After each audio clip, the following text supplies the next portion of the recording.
everyone. Welcome to the live stream. I am Dodge. Make yourself at home. It is a lot later than I had anticipated.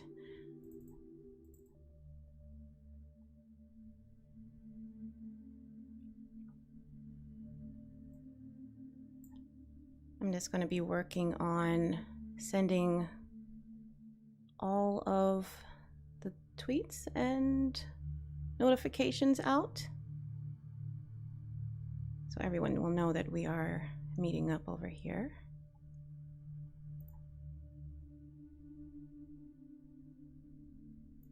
Doing this in 2 screens.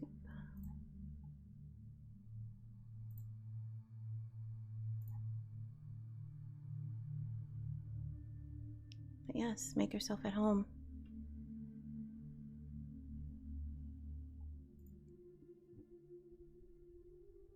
I don't anticipate this live stream lasting for much more than an hour.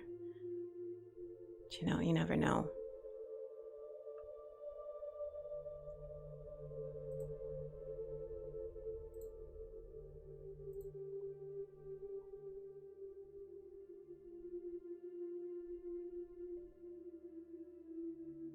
Wow, almost 10. Yeah. Sorry about that.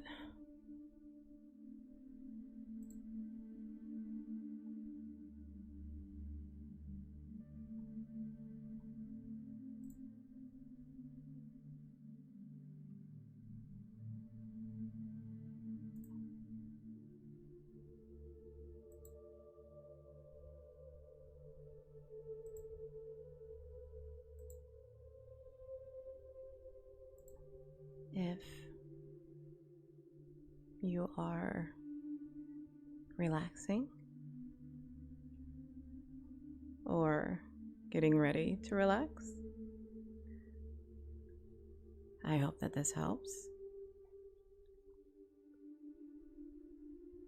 If you're busy and this is just in the background, I hope that this is good background noise for you.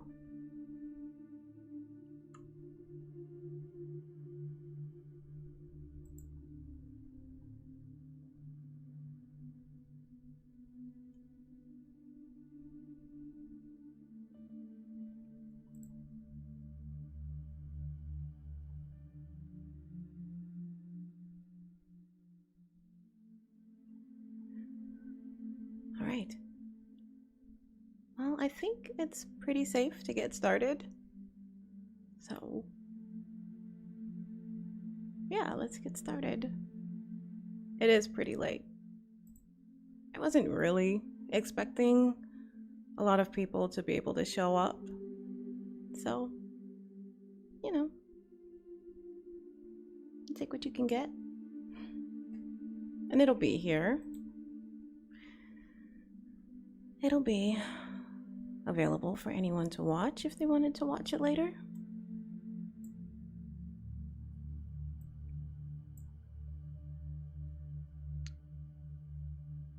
The first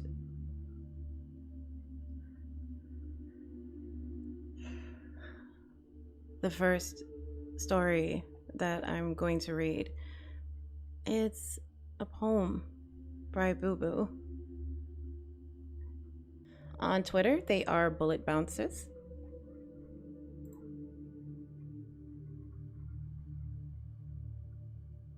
And they had just tweeted this one over to me. And as soon as I read it, I was like, this is freaking beautiful. Ugh, I want to read this so bad. And they were sweet enough to let me, so that's a huge compliment. Someone trusting you with their work.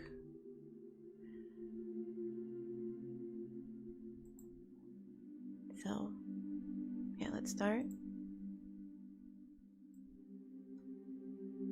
The first one is titled Listen. by Boo Boo. I feel as if greatness is departing from my life bit by bit. There is something not right. There is something missing. Help me solve this mystery. Save me from this misery, because I am ready. Begin. Yes, I will listen intently. I am me. Listen to me. Because a bird chirping my inner song cries aloud. Yes, I have to meet the real me hidden behind my scarred mask. I will wait to hear me out of my cage. I am your dream. Listen to me. Because a dream awakes you when you fall deep asleep. Yes, I am supposed to visualize a bright future. I desire joy and success. I will chase the fantasies my heart sings. I am your mother. Listen to me. Because you were angry, you were wrong, you failed. Yes. I want to comprehend and correct my mistake. I will follow your caring advice. I will improve to be my best. I am your lover. Listen to me. Because you long to trust me. You long to love me. Yes. I should feel greater empathy for you. I promise I will bestow my devotion upon you in the flames of passion. I am your friend. Listen to me. Because you are lonelier than you have ever thought. Yes, I ought to interact with you more.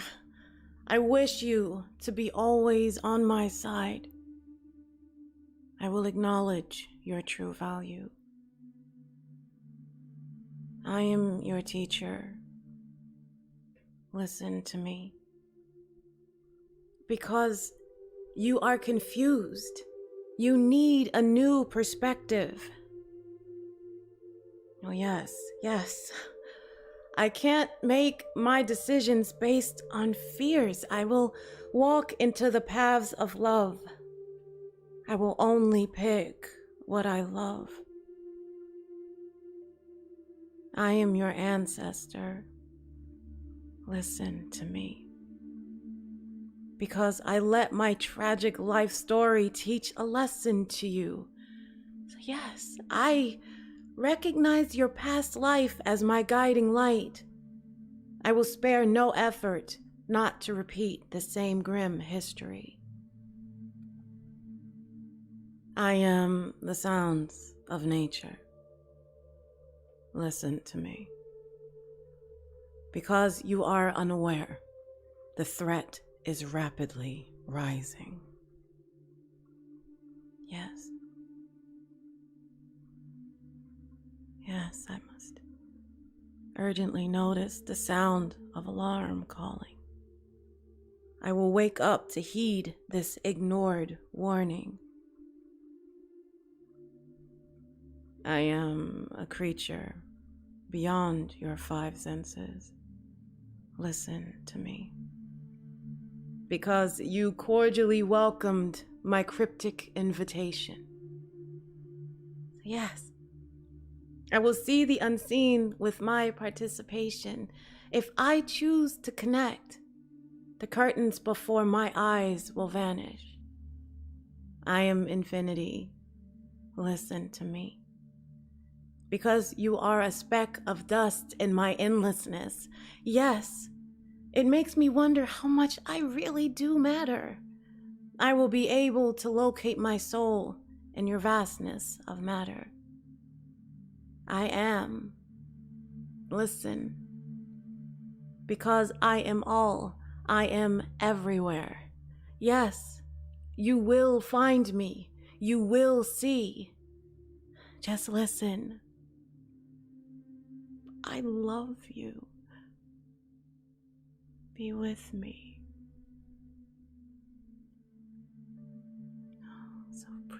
So freaking beautiful. I love it. The pacing of it, the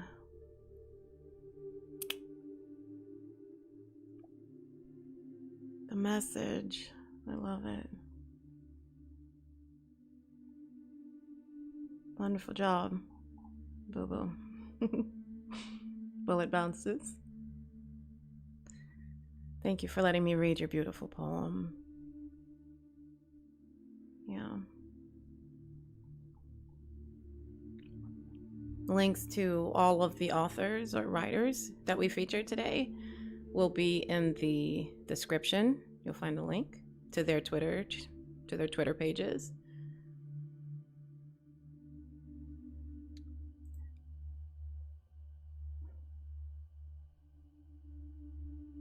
A Stolen Glance by Dragon Rock.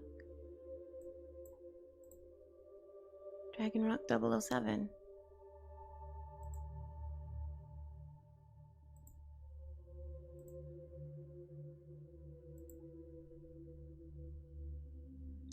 A man is sitting in a smoky bar room.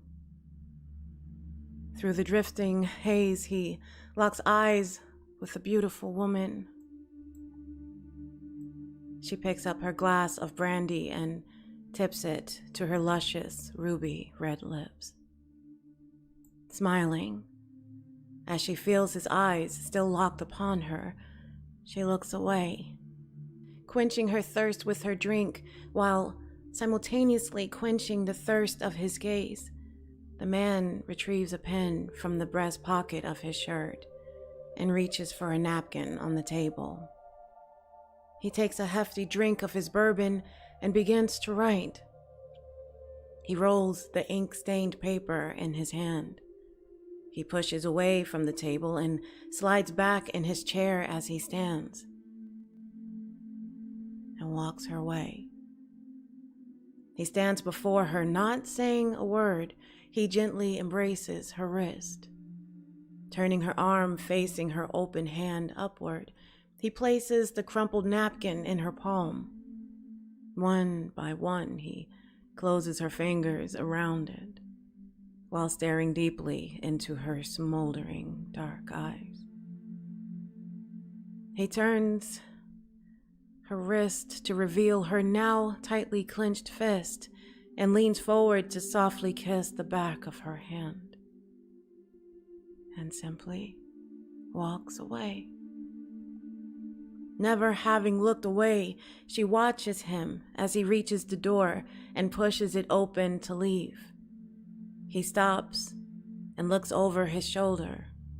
Once again, their eyes meet, as he takes a stolen glance before he exits. Frantically, she pushes her drink aside and dries her table with a stack of napkins. She places the crinkled paper on the table and irons out the wrinkles with the palm of her hand. With bated breath, she begins to read the words he has written. This may mean nothing. Then again, it may mean everything. I'm sure you hear this all the time, but you have the most beautiful eyes I have ever seen. I didn't mean to stare. I was simply locking away your lovely image to help me ignite the flames of my next fantasy. I'll see you in my dreams. He signed it Samuel and left his phone number. She couldn't wait. She fumbled for her purse to retrieve her phone and immediately dialed his number. He answered. "Hello? This is Samuel?" She replied, "Hello, Samuel. This is Jane. I read your note." He said, "Nice to meet you, Jane. I've been waiting for your call my entire life." They have been together for 30 years now. Oh, it's freaking beautiful. It's beautiful. Man, if that's true, oh my gosh. I don't even know what I would do if someone did that to me. Ugh. The Girl in the Tattoo by the unknown lover of the secret moon poets. The Girl in the Tattoo. This one was written by the Twitter user @moon_poet. Again, you'll find a link to his Twitter to his Twitter page in the description. She spit rainbows. She shit diamonds. She speaks waterfalls like tropical islands. Her skin dripped honey. Her taste cost money. Eyes like butterflies, lips like hurricanes. Sweet gold between her thighs had me hooked like cocaine kisses. Cotton candy, tongue like marshmallow, mouth like whipped cream, ass like jello. She's a bad chick. Just a bad chick. All my mind could think. So I paid her homage in ink. She's the girl in the tattoo, the one I said I love you to, the one who broke my heart in 2 and 3 and 4 and a whole lot more. She's a bad chick. Just a bad chick. She's the girl in the tattoo, the one I said I love you to. The Unknown Lover -SMP. Dang, who is this chick? Oh, she sounds dangerous. She sounds dangerous. Just Hold My Hand by Dragon Rock 007, Twitter handle @thiefofhearts. It's been ages, it seems, since I've set eyes on you. Though the days that have passed may have only been few, the distance it bellows without slightest reprieve. For it knows it's the dark, dreary figure we crave. The storms, they may rage with lightning and thunder. Though the current is strong, I will not go under. I have fought for my life and found the dry land. And the storms will not harm you if you'll just hold my hand.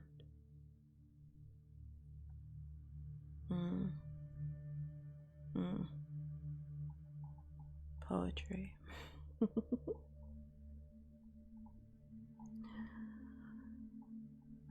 Beautiful. The next one is going to be the first few pages from Dawn from Midnight, written by Elizabeth Montano. Twitter handle @newsbizlizzie. It's part of the Eternal Dawn trilogy. Chapter 1, A New Beginning. Devon filtered rays of sunlight made a feeble attempt to surface above the horizon. dueling with a misty opaqueness threatening to blanket the atmosphere. As was often the case, sunshine eventually surrendered to the dominance of the haze over Juneau. It was only late August, but the rainy season had arrived a couple of weeks early this year, and the Alaskan countryside was bountiful. Paradise on earth. Everything was lush and green with nature's generosity. Anything anyone in love with nature could conceivably ask for lay just outside Devin's window. Hills, valleys, snow-capped mountains, and huge, never-ending forests with trees possibly as old as the land itself dotted the landscape. In addition to the crystal blue lakes and breathtaking waterfalls, one could almost taste the brine in the air drifting gently inland from the Pacific Ocean. Devin opened his eyes. He hadn't been asleep, merely allowing his thoughts to wander in a state of semi-meditation, a quiescence of the mind as opposed to a resting of the body.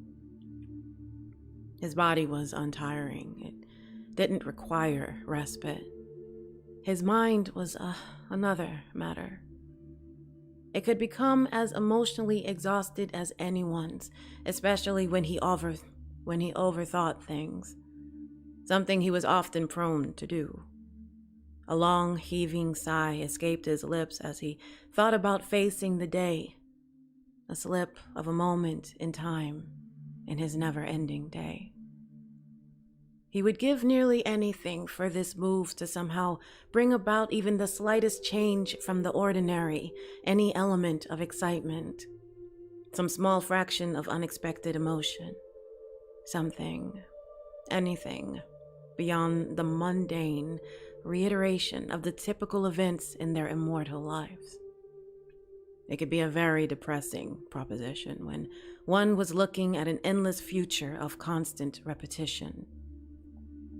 The Dagano family was new to Juneau, having relocated there earlier in the summer, and this would be Devin's first day of his senior year. Again, in and of itself, starting over was nothing out of the ordinary. It was simply a tedious necessity they had to endure every few years. Devin felt the discomfort of edginess, but that was to be expected. It was a normal reaction under the circumstances.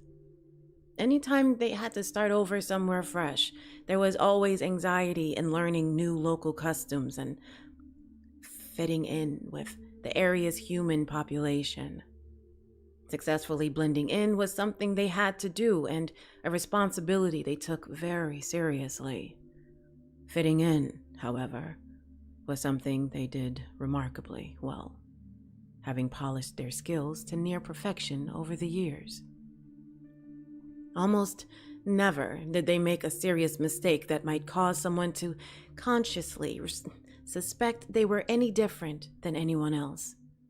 In fact, nearly a full century had passed since they'd been forced to relocate because of any error on their part. Except for their unusually attractive appearance, he and his family seemed relatively ordinary. They looked human, on the surface, at least. They were flesh and blood, with the right number of appendages in all the right places. Internally, though, there were three differences. Refugees of a remote place far from Earth, each Dagano had 26 pairs of chromosomes and 2 hearts inside their chest cavities. Despite their internal anatomical dissimilarities, no one could have guessed they were from another dimension, or, for that matter, another time. The subconscious urge humans felt to maintain a careful distance had nothing to do with the unseen differences. Mortals never consciously suspected anything amiss. What precipitated a subliminal reaction of nerves, a silent inner warning of danger, was the third difference, and the reason the 2 hearts inside his chest were silent. Devin and his family were vampires. Humans, along with the average population on inhabited planets beyond Earth, had their fairy tales. And Devin knew that's exactly what they believed them to be, wild tales spun by people whose boring existence led to overly creative minds. Yarns too impossible to be true. Additionally, most people, human or those hailing from somewhere else in the universe, were conceited enough to believe life existed only on their own planet. They thought sprites and fairies were mythical and that there were no such things as werewolves or demons. They believed vampires were frightening figments of dark imaginations. Devin knew how wrong they were. How wrong they all were. Monsters did exist, from one side of the universe to the other. There was indeed a wide, clandestine world where creatures who were thought to belong only in terrifying nightmares freely roamed. While living was a loose interpretation of what he was, he and his family were living proof of the existence of such aberrations of nature. Half-heartedly, Devin gracefully lifted his 6'2" frame off the silk-sheeted bed and made his way to the shower. Being what he was, a mixture of alien bloodline and vampiric strength, influenced by many years of association with humans, did have its perks, including those of a material nature.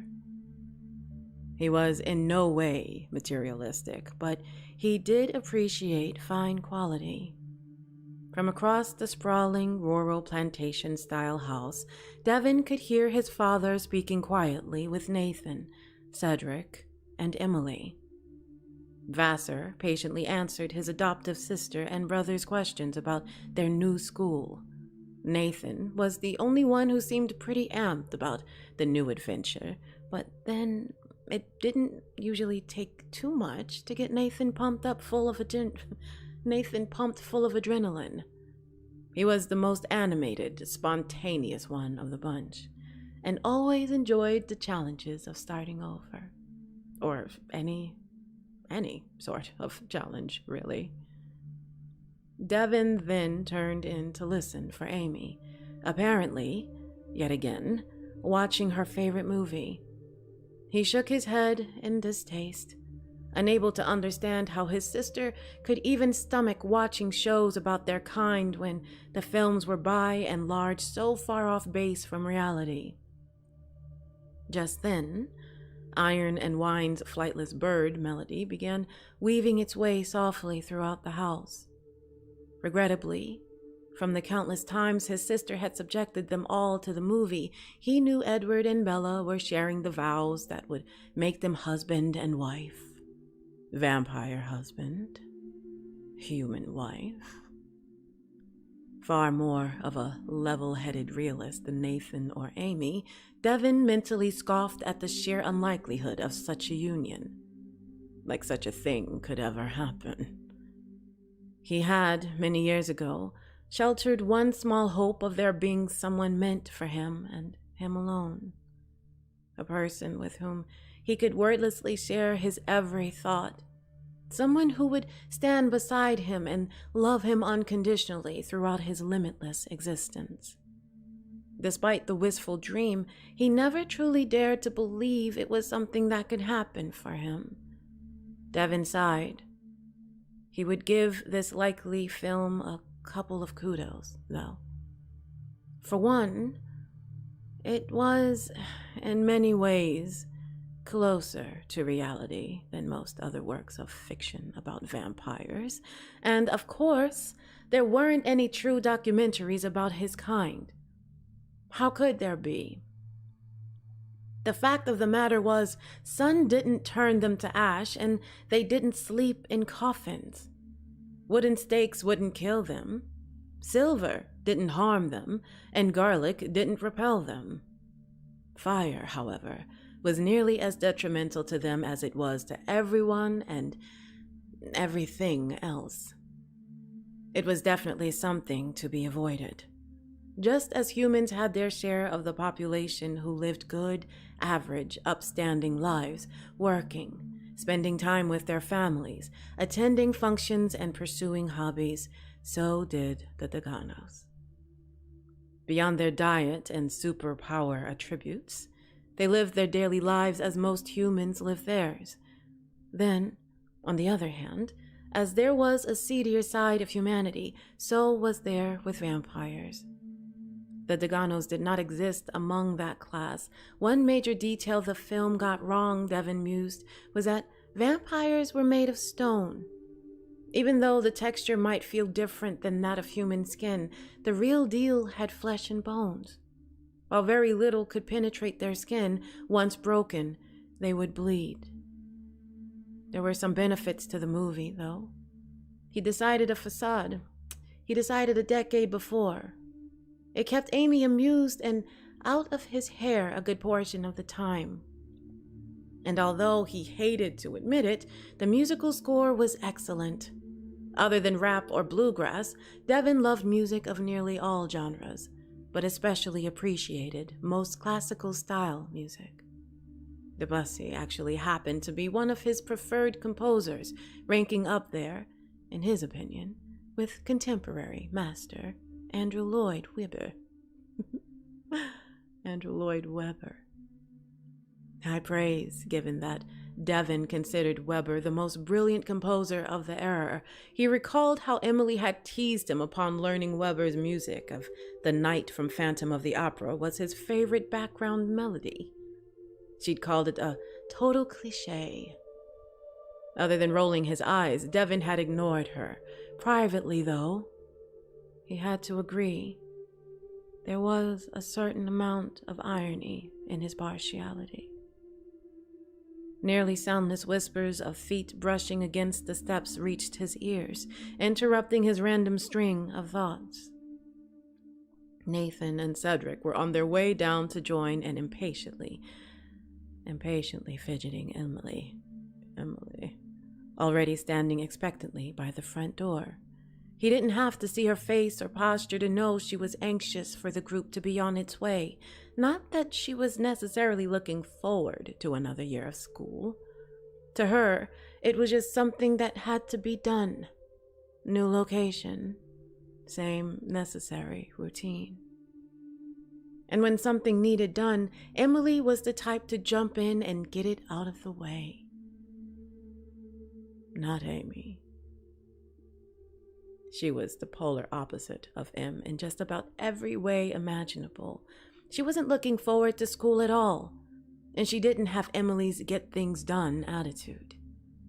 Emily was the practical sort and would rather tackle anything she needed to do head on and get it out of the way, whether it was something she enjoyed or not.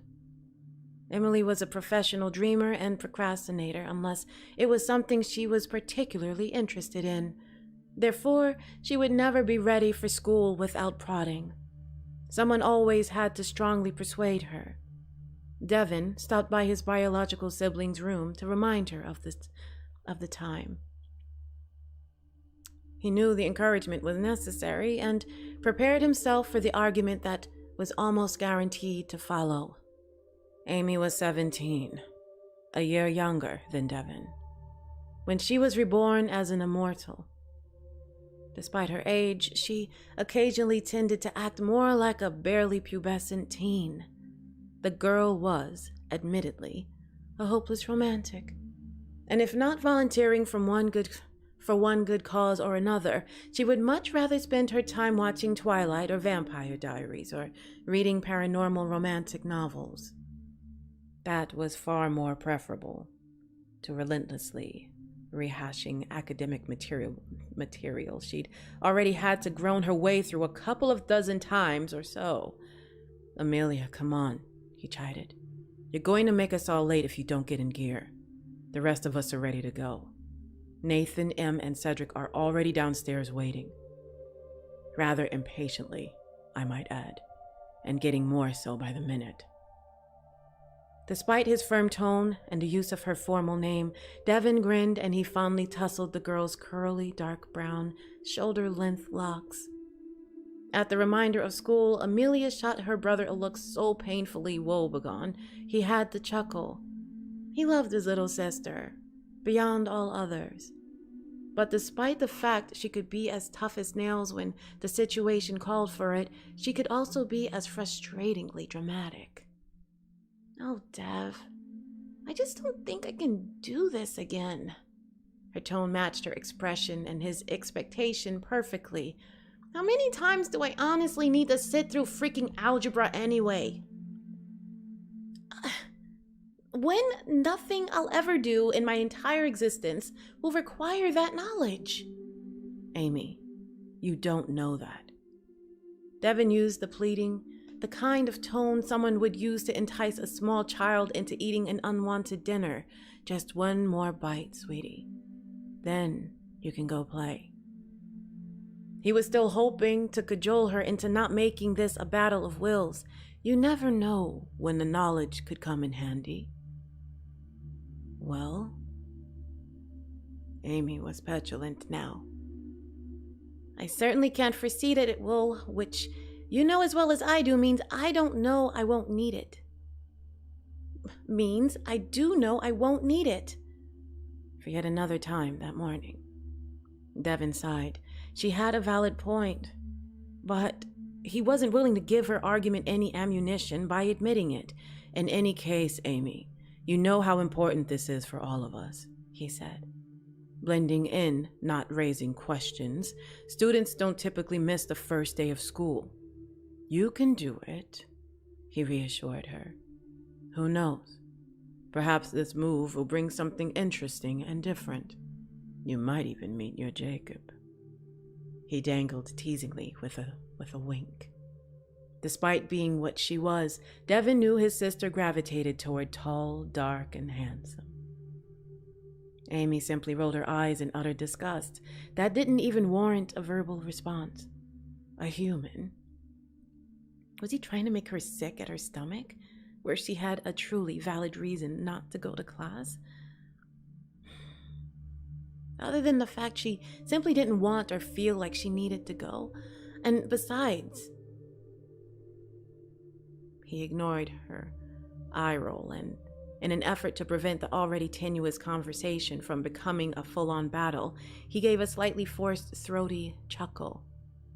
There's always the possibility some event can upset the expected course of the future. If that were to happen, any new information could be important. So you see, taking a refresher course every few years is a good thing. Get real, Devin. Like that's ever going to happen. And I'm a vampire. We forget nothing. Or am I wrong, and did you forget that? I have no need of a refresher course. Amelia, he said sternly. Her single-word response was caustic. Devin? Sarcasm isn't going to get you out of this, little sister. And in case you hadn't considered this small detail, you have to actually learn something in order to remember it. Amy fumed at the criticism. Her hostile glare made it crystal clear she'd like nothing more than to smack her brother and throw him out of her room. It was a well-known fact she had little interest in things like math, geography, and history, be it American or world history. If it didn't pertain to the world she was from, it honestly didn't matter to her. But he didn't need to make her feel bad about not being a scholar. Not everyone can be perfect at everything, Amy reminded Devin scathingly. Not even vampires. And you know full well immortality only enhances our strengths. It's not like we magically become geniuses. For the last time, Amelia, you know this is something we need to do.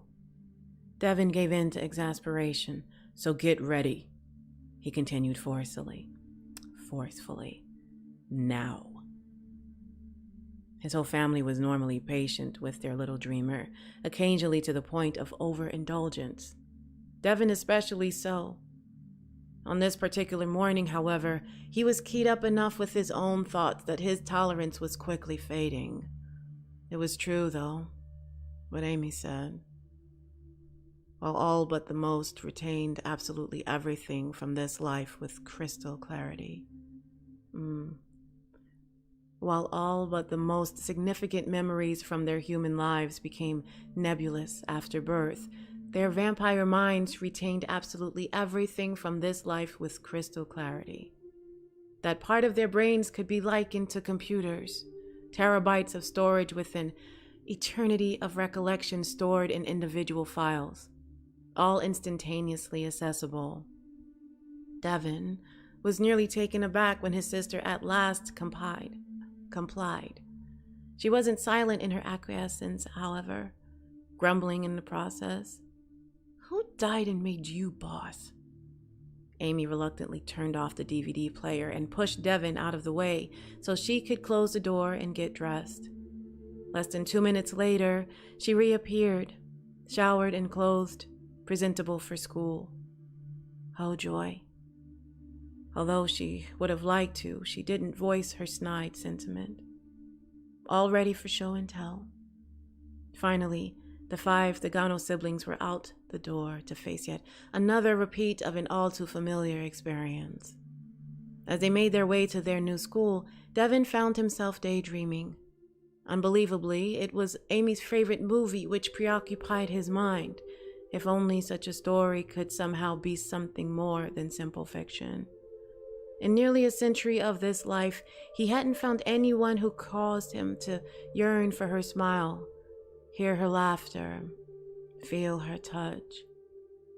Someone who made him feel as though the world was incomplete without her by his side. Someone who would become the missing half of his being. Only in the movies, Devin reminded himself, could a human and vampire marry. Unlike mortals who were not tightly bound by backgrounds or race or religion or anything else when choosing their mates, his kind, by necessity, stuck with their own. It would take an extraordinary immortal to be attracted enough to bond with a human, and then be able to control the insane thirst they'd feel any time they were together. A strong attraction began with, as it did for humans, pheromones. Scent played an intricate part in attraction. It also played a very big role in bloodlust. Regrettably, being an alien monster meant there was no exact one of his own kind on Earth beyond his family. Even if he did fall for a woman and he could manage to keep from killing her out of the insane thirst he'd feel whenever he was around her, he couldn't fathom how it could be a requited love.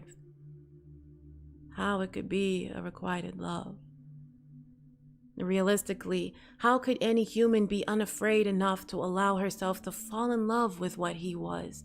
If there was one chance in a billion, a human girl existed who could see through the monstrous layers of himself to find the goodness inside his long, silent hearts. How could he keep from depriving her of her humanity? So he'd never lose her. After 3/4 of a century, he could still see the utter depths of grief in his father's eyes at losing his own beloved wife. Devin didn't think he could personally survive such a loss. Reflecting on the relationship his father had shared with his wife and watching Emily and Nathan together, they'd been a couple from the moment they'd met. Made him feel the loss more acutely. Not a literal loss, since it was something he'd never had. It was the lack of possibilities he mourned. He'd once held the slimmest hope of someday finding his soulmate, but no more did he harbor such aspirations. He hadn't for a very long time. He'd given up any expectations decades ago that love could be in the stars for him. Bizarre, though, Devin thought, how these repressed longings haunted him today.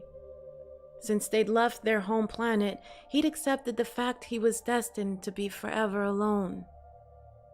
No, not truly alone, he corrected himself, for he had his family, and had long since convinced himself they were enough. But beyond the surface, somewhere deep within his psyche, he knew he wasn't being honest with himself.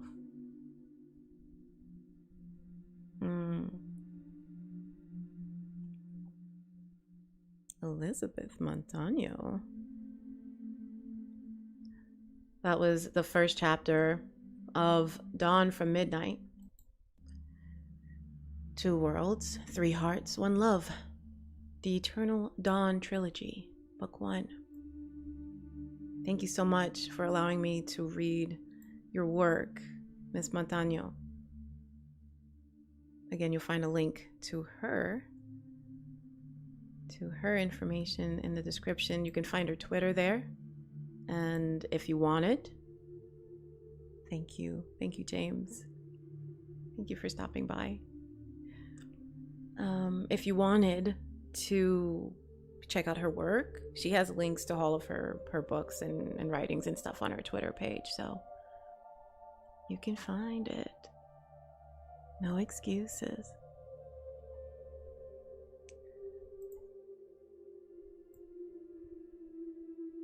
The next story we're going to read is Sirens by Dragon Rock 007.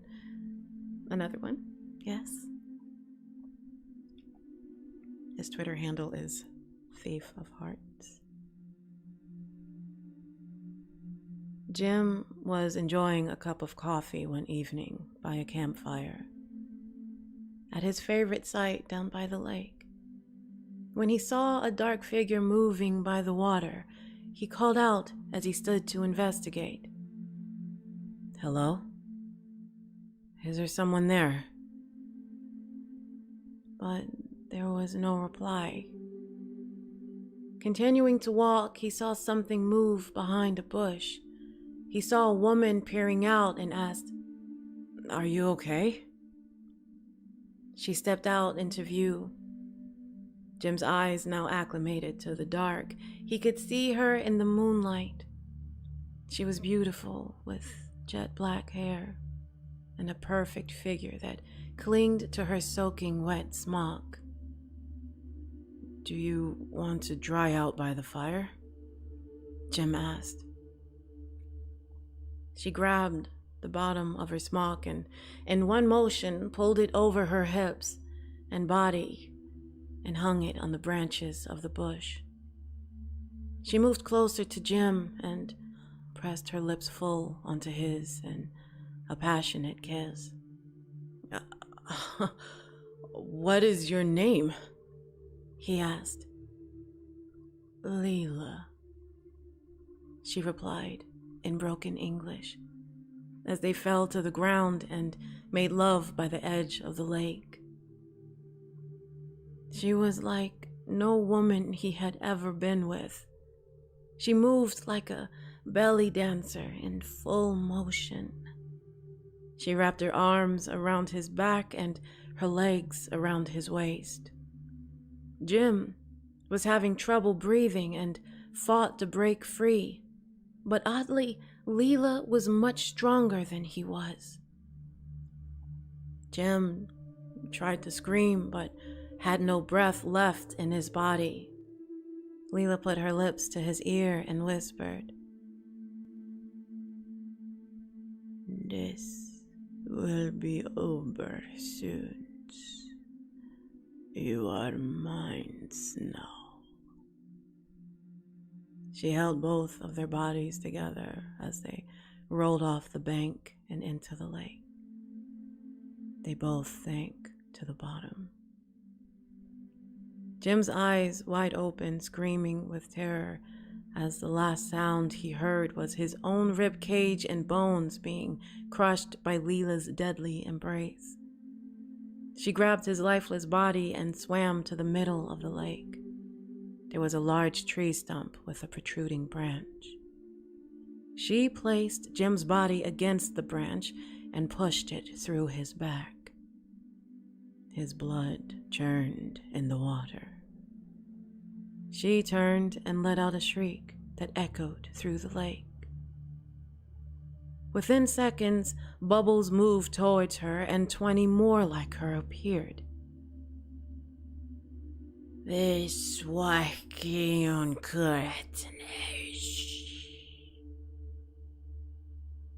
of you that are weakest should share the heart.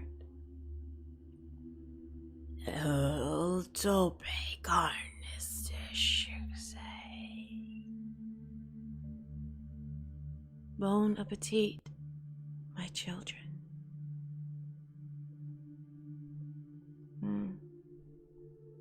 Haunting. Ooh. See? You can't just meet random chicks in the wild and think they're fine.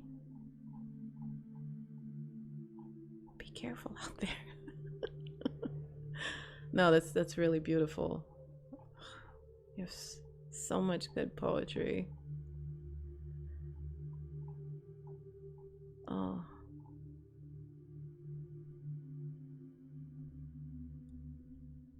Thank you, Dragon Rock, for allowing me to read your work.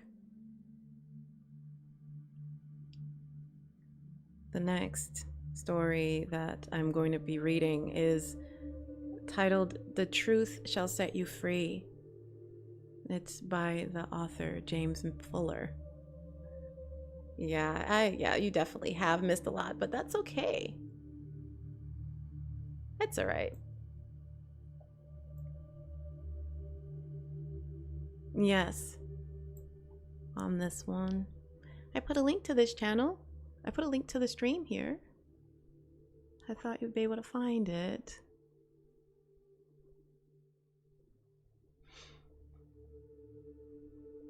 It's okay.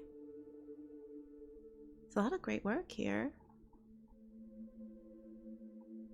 But you should still be able to find it. I will probably post a version of this that is... Ooh. No, don't be sorry. Don't be sorry. You've nothing to apologize for. I appreciate you being here. Yes. So, the next story I'm going to be reading is called "The Truth Shall Set You Free" by the author James Fuller. It is one of many awesome short stories in his book, Broken Shards of a Masterpiece.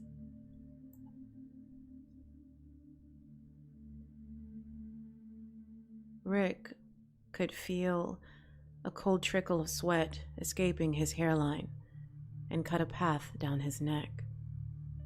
Sweat generated from anxiety, regret, and fear. He wondered if all sweat had felt as foul on his skin, or if this time it was different. He couldn't remember, but he somehow doubted it. A life wasted with drugs, lies, corruption, and sin. It was no wonder he was here now. Nothing more than a contemptible shell of a former human being, withered and caged by his actions. It was so quiet here, which he didn't expect. Almost morbidly tranquil, in fact. His breathing was erratic. He needed to calm himself, to slow his limbs from the agitated shudders as the needle entered his dilated vein. He gasped with apprehension and wished he didn't have to look, but he had to. It was a compulsion, and he had made a promise to himself to watch, no matter the shame and despair that came with the deed. He couldn't escape the monster he had become, but he could ensure he would witness every aspect of it until the very end. He would know the full weight of his transgressions on the other side. Slowly, the flaxen-colored drug seeped through the cold steel into his subdued bloodstream. He could feel it burning and wanted to scream defiantly like a madman, but he had no one to scream at but himself. The tourniquet around his arm released, and the torrid sensation flooded up his arm, looking to conquer every inch of him that it could reach. It was an effect he once relished, craved, did anything to have. Anything. An addiction that cost him every little thing, even his humanity. His current state was a full testament to that.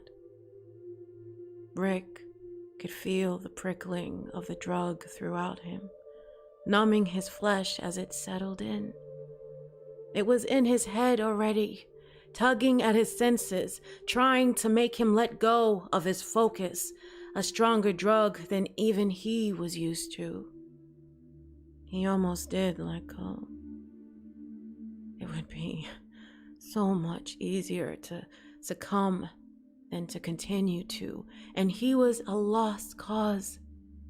But he relented to it. He would see this through.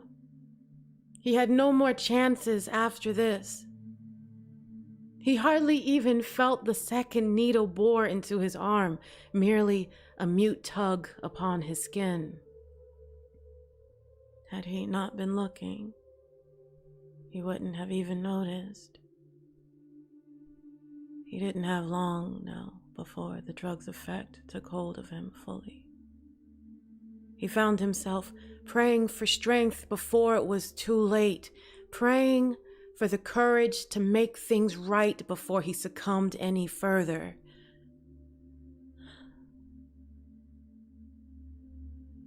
He could hear voices now, some bold and vicious, others murmurs of contempt.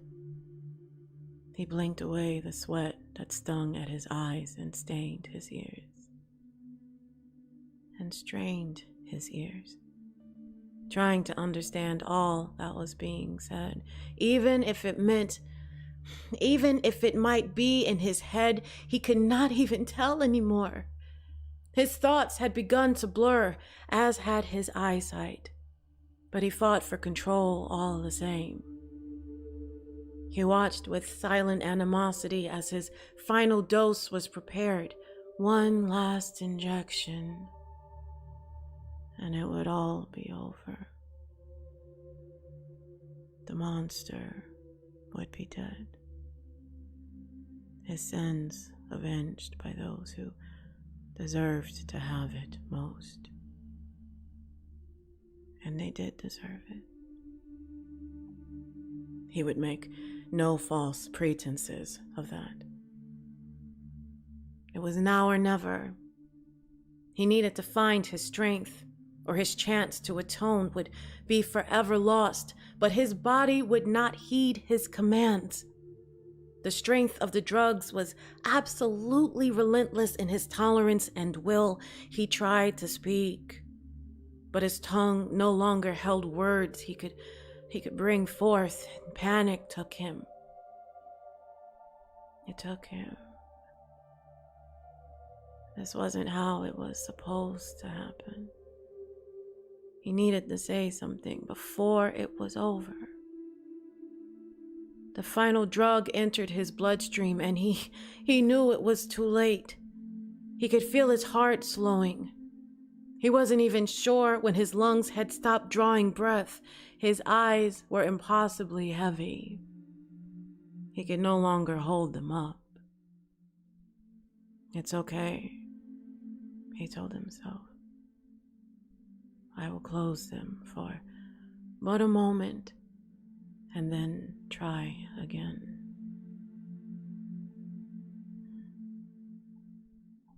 Freaking beautiful.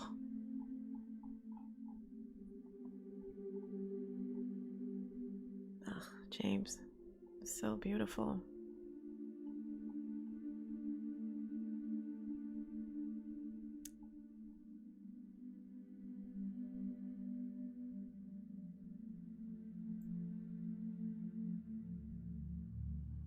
That was The Truth Shall Set You Free by James Fuller.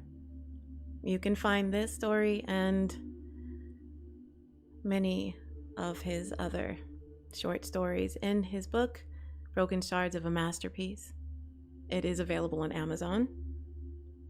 I'm not sure if it's available on audiobook or not, but you can definitely find his book and a lot of his other books on there as well. My goodness, the narration skills are just on another level. You're just too good. Thank you, Prowler. Stop it. Making me blush. Yeah. Yeah. James Fuller is the one who wrote it. This is a really good story. I love that one. It's like, it's an emotional roller coaster, even though it's like, it's not like happy and depressed. Like, it's just, it's in the middle. Like, it gets hopeful, and then it's like, it's really sad, and then it's like, maybe this should be happening, maybe he deserves, like, it's a whole freaking range of emotions all in like a few paragraphs. It's written amazingly well. Yeah, great job, James. I read another one of his stories. I'm not sure if you've heard it or not, Prowler. But yeah, it was really beautiful as well. And I gotta say, it's like, I don't even really have to try. Like, it's when you don't really have to try, when all you have to do is read it, and it's just the way it's written, it helps a narrator. I can't explain how a writing can help a narrator narrate, but just how it's written, it's done so well. There was another poem that I wanted to read of, you know, of Dragon Rock 007, of the poem. It was another poem that I wanted to read by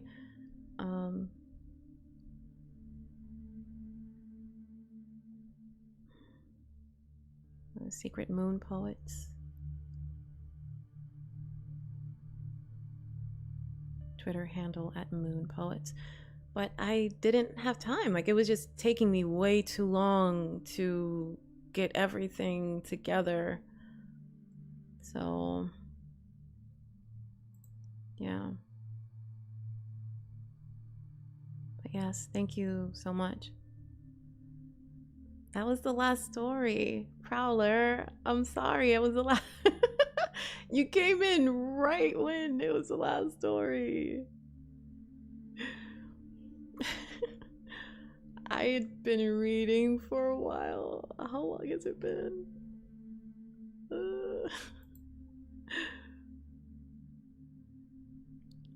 It's been a while. It's been over an hour. And I didn't anticipate this lasting longer than an hour, so yeah. Your timing. My timing also. Yeah. So I left the link to this YouTube channel. Was it not clear in the tweet that it was over here? Or did you just assume that it was at the Dodge the Grave, my other YouTube channel?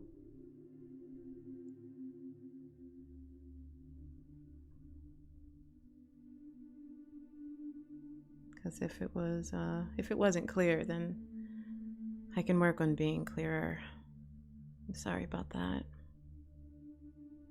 Oh, okay. Oh.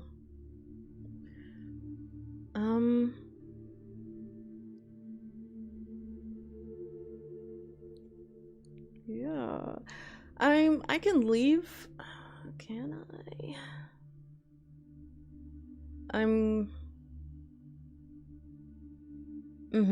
Yeah, no worries. I mean, I do plan on doing more live streams. So, and I'm going to make this one available also after I cut it. But yes. Yeah. It could be anyone. It could be any of the 3 channels I have. It might even be the ASMR channel I have. It can be either one. So yeah, just keep a heads up for it.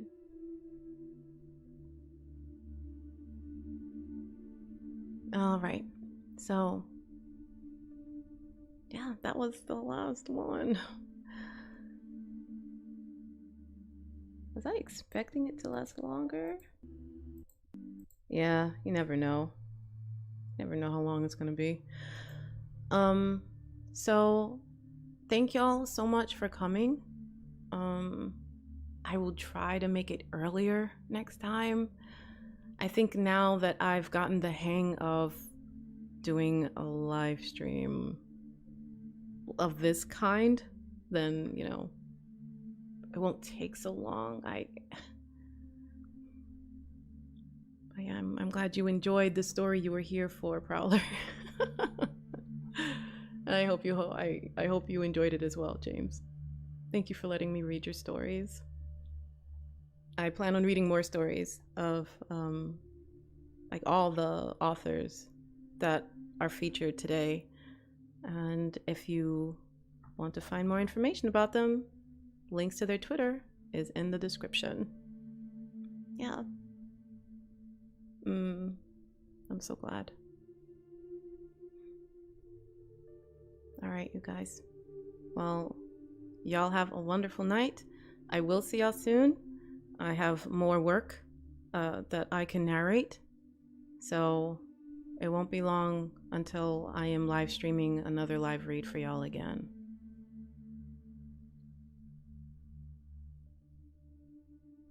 Thank you.